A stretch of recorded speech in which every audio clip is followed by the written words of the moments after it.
আজ আমি রান্না করব বাঁশকরল দিয়ে হার্ড চিকেন। কিছুদিন পর পর এমন সুন্দর উপহার আমাদের এক জাপানি প্রতিবেশী আমাদের জন্য পাঠান। তিনি আমাদের জাপানি প্রতিবেশী, তবে সে আমাদের পূর্ব পরিচিত। যখন আমরা এখানকার স্থানীয় বাসিন্দা ছিলাম না, তখন তার দোকান থেকে আমরা সাইকেল কিনেছিলাম। তখন থেকেই তার সাথে আমাদের পরিচয়।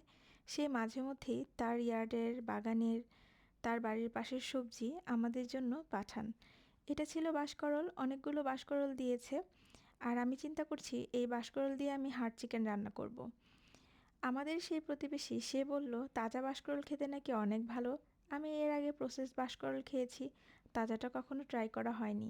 এবার সেই তাজা বাঁশকরলকে আমি আমার স্টাইলে রান্না করছি। প্রথমে কড়াইতে তেল, পেঁয়াজ, তেজপাতা দিয়ে তার মধ্যে আমি কিছু কাঁচামরিচ দিয়ে দিলাম এবং পেঁয়াজগুলোকে হালকা করে ভেজে নেব। লবণ দিয়ে দিচ্ছি স্বাদ অনুযায়ী। এবার আমি মাংসটা দিয়ে দিচ্ছি।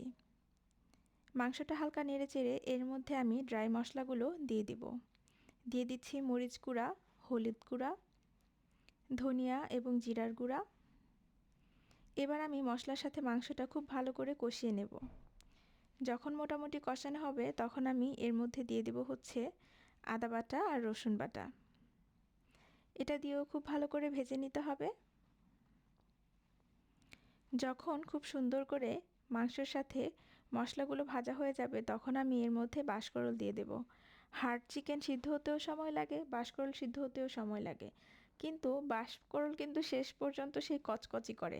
যারা কচকচি সবজি পছন্দ করেন আমি মনে করি তাদের জন্য বাঁশকরল। যারা সফট সবজি পছন্দ করেন তারা বাঁশকরলটা পছন্দ করবেন না। এবার আমি সব কিছুকে ভালো করে কষিয়ে ঢাকনা দিয়ে ঢেকে রান্না করব। মশলা কষানো হয়ে গেলে এর মধ্যে দিয়ে দিচ্ছি পরিমাণ মতো পানি।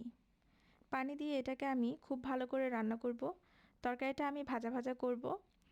আমি এটাকে একটু ঢাকনা দিয়ে আবার ঢেকে রান্না করব যেন মাংস, বাঁশকরল খুব সুন্দরভাবে সিদ্ধ হয়ে যায়। তারপরে দিয়ে দিচ্ছি সামান্য একটু লবণ। লবণের কমতি ছিল। এবার আমি লবণ চেক করব এবং দিয়ে দেব লেবুর রস। সবশেষে আমি এখানে ভাজা জিরার গুঁড়া দিয়ে দিচ্ছি এবং ঝোলটাকে একদম টেনে নেব। এই তরকারিটা খেতে কিন্তু বেশ ভালো হয়েছিল। আপনার বাসায় এভাবে বাঁশকরল দিয়ে মুরগির মাংস ট্রাই করে দেখতে পারেন। আশা করি আপনাদের ভালো লাগবে। আজ তো অনেক কিছু বলে ফেললাম, ভিডিও হয়ে গেল বেশ লম্বা। সময় যদি নষ্ট হয়ে থাকে আমাকে অবশ্যই ক্ষমা করে দেবেন। আপনাদের জন্য রইল অনেক অনেক ভালোবাসা এবং দোয়া। আল্লাহ হাফেজ।